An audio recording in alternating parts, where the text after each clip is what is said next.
パイロットの皆様、こんばんは。本日もご視聴いただきありがとうございます。バトオペ2のプロデューサーを担当しているバンダイナムコエンターテインメントの平石です。パイロットの皆様、こんばんは。プレイステーション版バトオペ2のディレクターを担当しているバンダイナムコ工事デジタルズの中川です。まずはじめに、バトオペ2はパイロットの皆様からたくさんのご支援をいただいて600万ダウンロードを突破しました。これだけ多くのパイロットの皆様にお楽しみいただけてとても嬉しいです。ありがとうございます。本日ご紹介する内容も含めて、今後も新兵、復帰兵、ベテラン兵にかかわらず、できるだけ多くのパイロットの皆様に向けて様々な施策を予定しておりますので、楽しみにしていてください。前作バトルオペレーションのダウンロード数を大きく上回る600万ダウンロードを突破できました。多くの方に愛され、遊んでいただき、到達できたと日々ありがたく思っています。本当にありがとうございます。現在600万ダウンロードを記念したキャンペーンを実施しており、ログインするだけで6機のモビルスーツと各種物資をプレゼント中です。特別なログインボーナスを含む各種キャンペーンは3月13日までを予定しておりますので、この機会にぜひ忘れずログインしてください。ここからは3月13日のアップデート後に実装予定の新機体と同日から開始予定のキャンペーン情報、そして先日実施させていただいたユーザーアンケートの一部結果についての3点についてご紹介します。まずはこちらの映像をご覧ください。どうぞ。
どれだけ宇宙が広く深くても、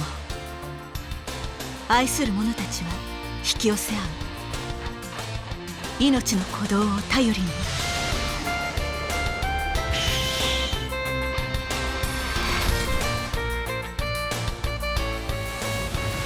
F91 モビルスーツの小型化を目指すサナリーにより提唱されたフォーミュラ計画。F90 シリーズのデータをもとに多機能装甲新型熱核反応炉を採用。出力増強により実現したビームシールドは防御のみならずさまざまな用途で運用が可能。技術の粋を集め、当時の限界性能を達成させた本機体は少年の覚悟を胸に空を駆ける。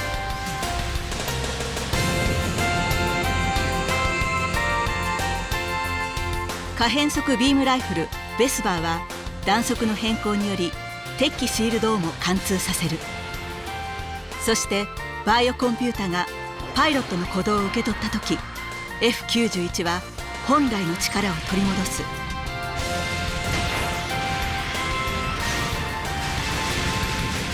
宇宙世紀 O123、 若きニュータイプの目覚めとともにガンダム新時代の幕が上がる。機動戦士ガンダムバトルオペレーション2。これはただの始まりに過ぎない。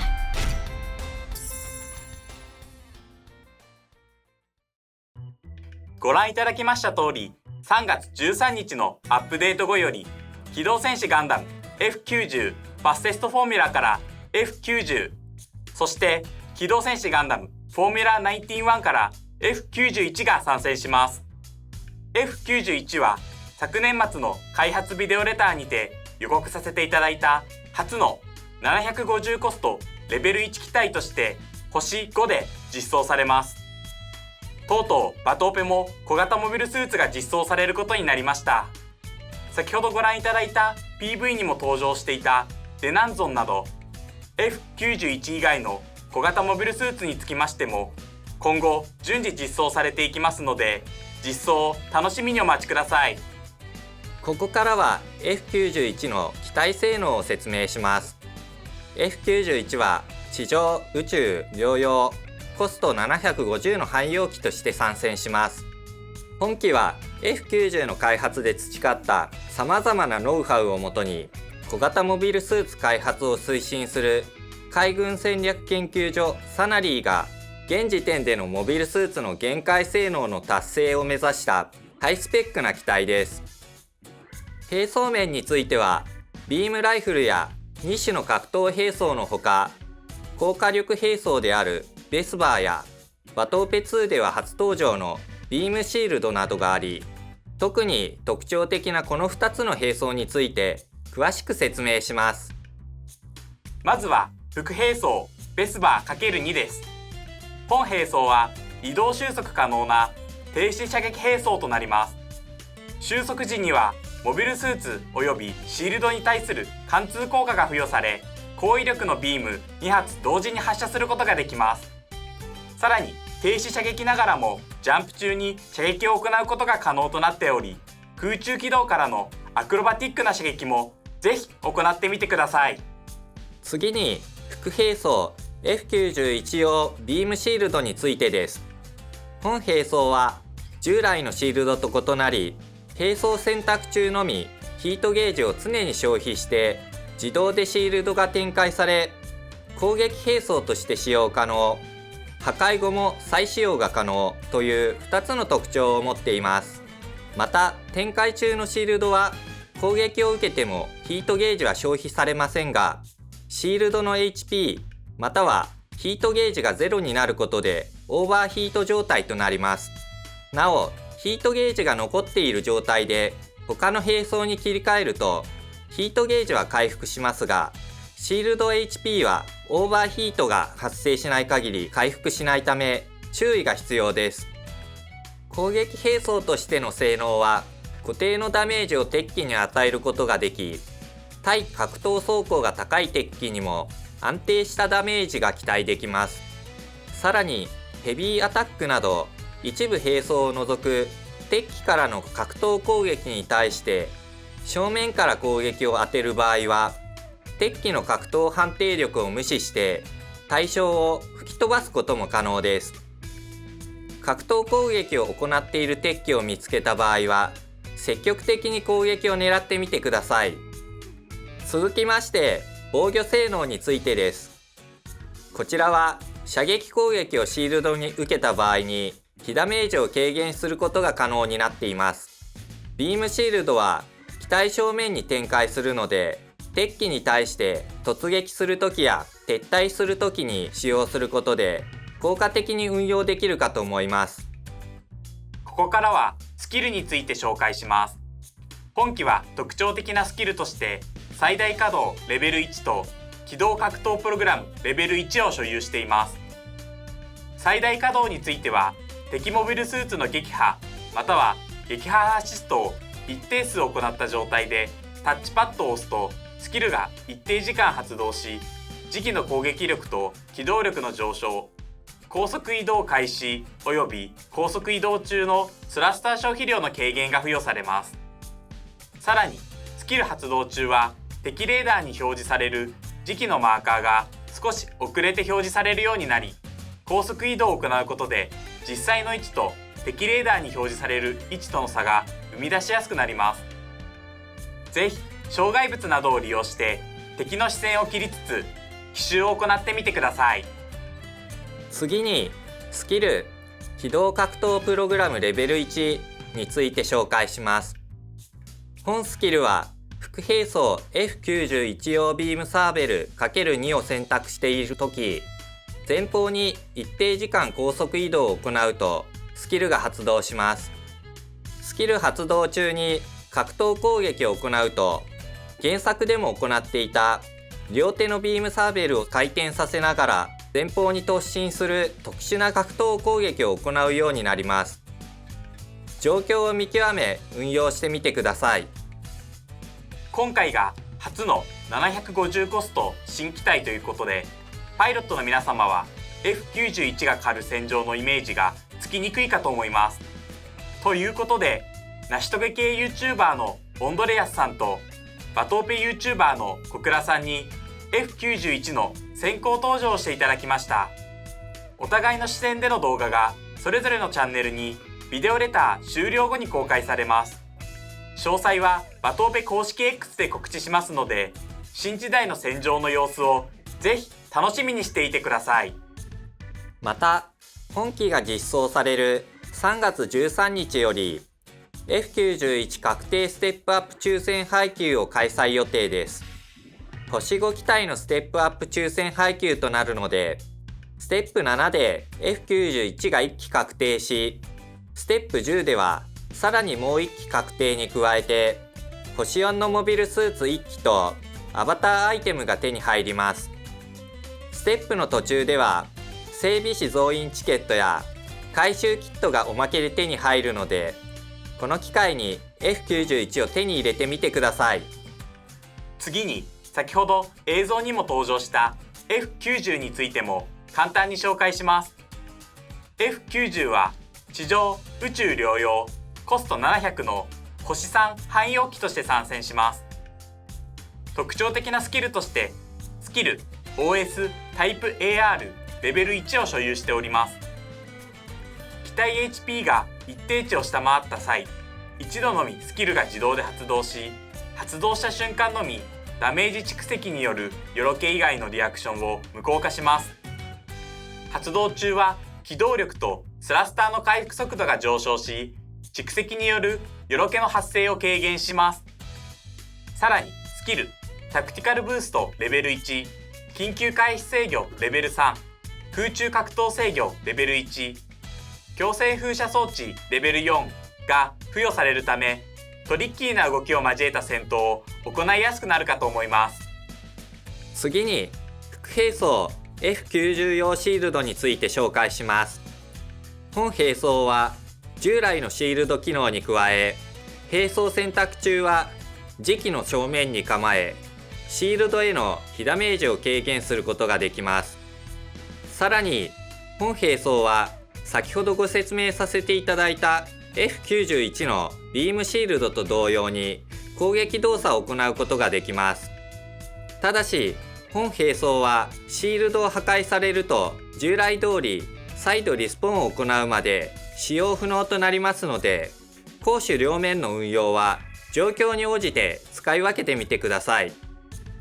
今回3月13日のアップデート後より72時間限定ステップアップ抽選配給のラインナップを更新し、ステップ3で F90 が確定で入手可能になります。ステップ1は15トークンで厳選された機体4機から1機確定で入手可能です。ステップ2ではさらに厳選された機体4機から1機が確定。最後のステップ3ではもっと厳選された機体4機から1機確定に加え F90 が1機確定で手に入ります。こちらのステップアップ抽選配給は3月13日のアップデート後、初めてログインしてから72時間以内しか要請できないため、お見逃しのないようにお気をつけください。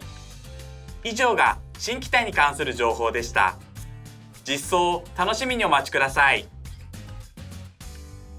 続いて3月13日から4月10日までの4週間開催を予定しているキャンペーン、春のバトーペ祭りフォーミュラについて紹介します。まずは毎週1回10連無料スペシャル抽選配給です。キャンペーン期間中の合計で最大40回分要請可能となり、毎週星2以上モビルスーツ2機と星3以上モビルスーツ1機が確定となるので、ぜひ忘れずに毎週要請してください。続いてキャンペーン期間中に1回だけ無料で要請できる星 4MS 確定スペシャル抽選配給です。シュナンジュスタインゾルタン悪化年期レベル1、ナラティブガンダム B 装備レベル1、フェネックスレベル1、ゼクツバイレベル1の4機からランダムで1機確定で手に入ります。またこちらの星4機体はリサイクルチケット交換窓口に追加され、キャンペーン期間中に毎日窓口にも並ぶので、まだ入手していないパイロットの皆様はこの機会にぜひ獲得してください。また今回の春のバトオペ祭りフォーミュラ開催に合わせて3月13日より VR オペレーターセシリー付きトークンパックをプレイステーションストアにて販売します。こちらはトークン53個と VR オペレーターセシリーがついたセットとなります。この機会にぜひ購入を検討してみてください。さらに今回のキャンペーン期間中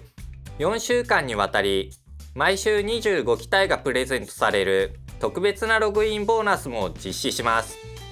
合計100機体が手に入る貴重な機会なので忘れずにログインしてください。また3月13日のアップデート後にバトルシミュレーターの更新を行います。更新内容としては F91 に試乗し歴代のガンダムシリーズとの戦闘が楽しめるトライアル、小惑星ペズンにおいて開発されたさまざまなモビルスーツを素早く撃墜するサバイバル、サイコガンダムマーク2とビグザムのボス2体と連続して戦うボスを予定しています。クリア報酬も再び入手可能になっていますので、